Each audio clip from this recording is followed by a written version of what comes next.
kabila ng mga nangyari sa ating kapaligiran, earthquake, bagyo, ano pang mga kalamidad, ang masasabi ko sa inyo, mahal na mahal kayo ni Jesus.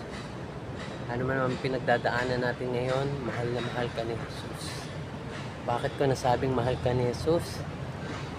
Una, binayaran ka ng mahal.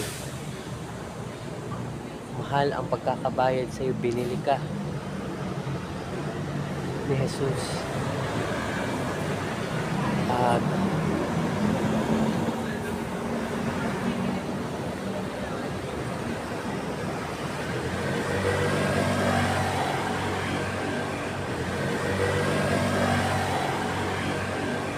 ano ba yung mga naiisip nating bagay na mahal?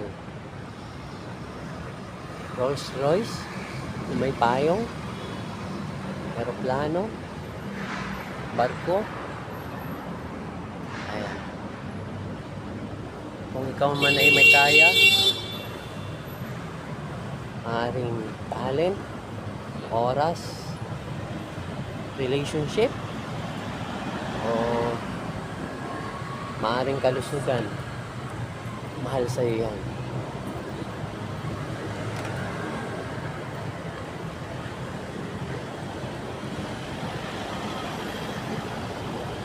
Pangalawang salitang mahal ay pinakita at pinadama niya ang kanyang pagmamahal sa atin. Katulad ng isang batang pulubi na walang makain, walang madamit, walang mauwian. Nung makita niya ito, pinakain niya, dinamitan, inuwi sa bahay, at itinuring na kasama sa pamilya, miyembro ng pamilya. Kaya ikaw, ano man ang pinagdadaanan mo ngayon,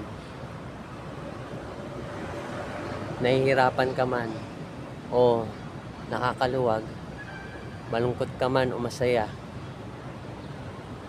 mahina ka man o malakas, mahal na mahal ka ni Jesus.